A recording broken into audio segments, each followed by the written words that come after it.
The sun cast a golden hue over the glass towers of downtown Manhattan as evening fell, reflecting the fading light off the windows like molten gold. Ethan Cole, a 40-year-old billionaire tech mogul known more for his algorithms than his compassion, stepped out of the revolving doors of his headquarters. His day had been filled with board meetings, investor calls, and decisions worth millions. He exhaled deeply, relieved to finally escape the artificial light of his office. Adjusting the cuff of his navy blue suit, he spotted his pride and joy, a cherry-red Mustang GT gleaming under the setting sun, a symbol of success, power, and everything he had worked for. He walked toward it with the confidence of a man who believed the world bent to his will, but just as his hand reached for the door handle, a voice stopped him cold. "Don't get in your Mustang, sir, please." Startled, he turned. There on the sidewalk stood a small girl, barefoot, her dress dusty and her hair tangled. She clutched a worn teddy bear to her chest. Her eyes, though wide and innocent, held an eerie certainty. Ethan blinked. Was she lost? Begging, trying to sell something? She looked no older than 9, but there was no fear or desperation in her voice, only urgency. He furrowed his brow. "What did you say?" "Please don't get in your car," she repeated, stepping closer, her voice barely more than a whisper. "There's going to be an accident. I saw it. You won't survive." Ethan laughed nervously, looking around for cameras. Was this a prank? Some kind of stunt? But the street was quiet, just the distant rumble of traffic and the warm breeze rustling the trees. "You had a dream?" he asked, unsure why he was even entertaining the conversation. She nodded. "Last night. I didn't know who you were, but I recognized the car. I saw it crash." Her words were spoken so simply, without drama, that they sent a chill down his spine. For a long moment, Ethan stood frozen. Logic told him to get in the car, but something else, something deeper, whispered that maybe, just maybe, this was a moment he shouldn't ignore. Ethan glanced down at the girl, trying to shake the strange feeling creeping into his chest. He wasn't a man who believed in fate, omens, or premonitions. He believed in data, strategy, and logic. But her voice, it wasn't begging or dramatic. It was quiet, steady, and filled with an odd kind of certainty that rattled him more than he cared to admit. He looked at his Mustang again. The paint shimmered, flawless under the city lights. The car had been custom-built, a reward to himself after his company's first billion-dollar valuation. He loved that car, but now, the door handle felt colder than usual, almost like it was warning him to. "What's your name?" he asked, his voice softer now.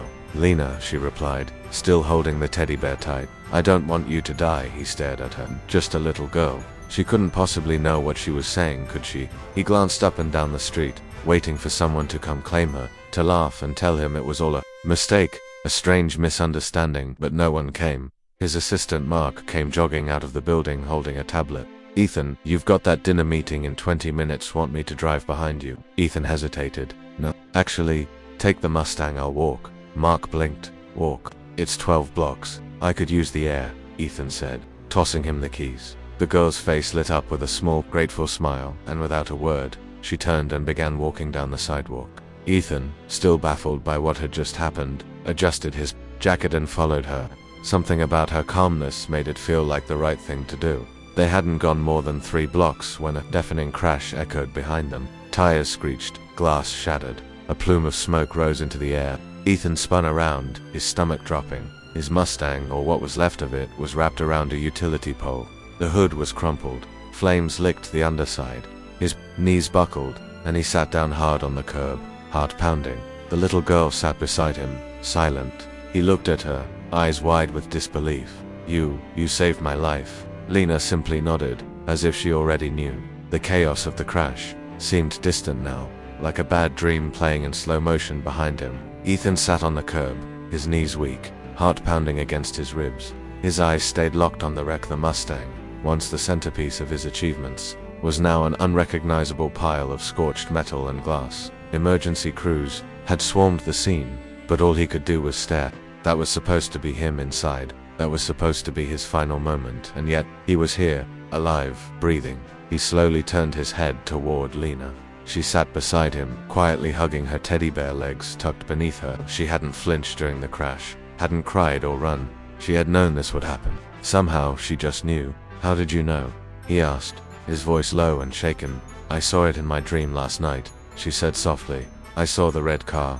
I saw the truck. I saw you not moving afterward." Ethan rubbed his hands over his face. It made no sense. He wanted to believe it was just coincidence, that maybe she guessed, maybe it was just some freak accident that happened to align with her warning. But deep down, he knew it wasn't coincidence. The timing, the clarity in her voice, the way she looked at him like she was sure. "Don't understand how someone like you knew something like that," he whispered. Lena looked up at him. "I don't know either. It just happens sometimes, not always, just when it's important." Her words stunned him. She didn't seem to think of herself as special. She wasn't proud or afraid of her gift. She just accepted it, used it, swallowed the lump rising in his throat. He had built companies, led global teams, bought houses on every coast. But this one moment of grace from a child who had nothing shook him to the core.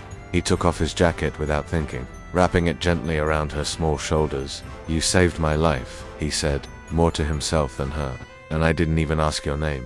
She smiled slightly. "It's Lena." And for the first time in years, Ethan felt something real. Gratitude, humility, a beginning. The flashing lights faded as the tow truck pulled away, carrying the crushed remains of Ethan's beloved Mustang. The street grew quiet again, the kind of quiet that makes you reflect, not just on what happened, but on what could have.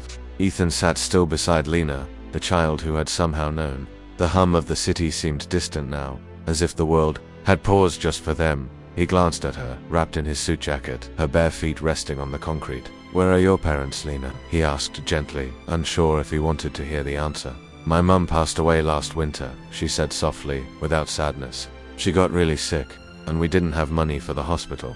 She hugged her teddy bear a little tighter. "After that, I just started staying at the shelter. It's not so bad.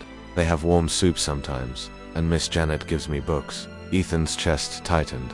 This girl had lived through more in her few years than most did in a lifetime, and yet she didn't complain, didn't ask for help, didn't even cry. She just gave, without reason, without expectation.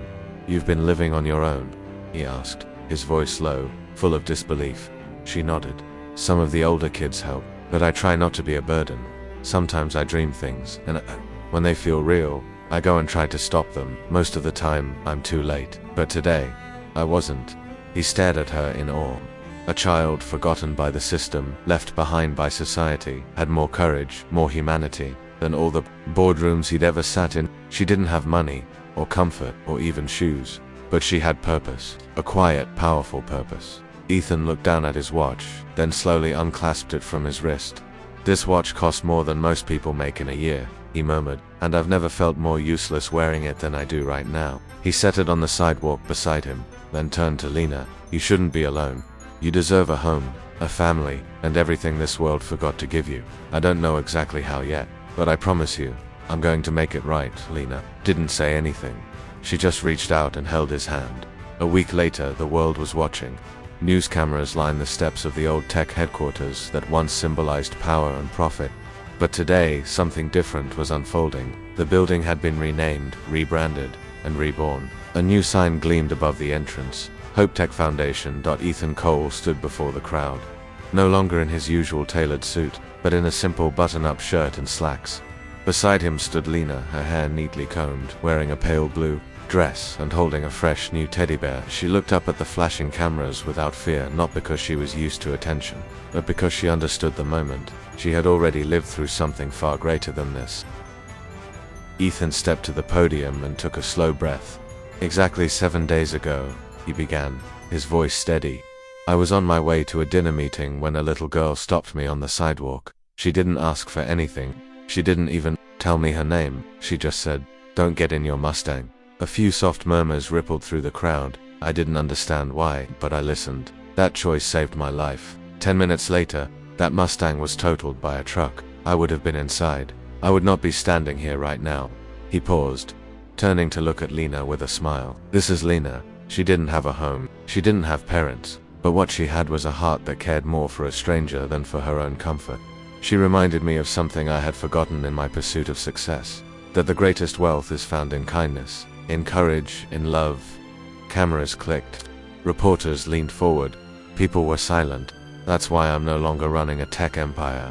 I'm starting something new. Hope Tech will build homes, fund education, and provide shelter to children like Lena, not just in this city, but around the world. We won't sell products, we'll build futures. Lena squeezed his hand. Ethan looked down at her and whispered, "You saved me twice. Lena once from death, and once from forgetting what it means to live. And in that moment, under the soft light of a morning sun, two unlikely souls, a billionaire and a barefoot child, became a symbol of what hope, when shared, can truly do.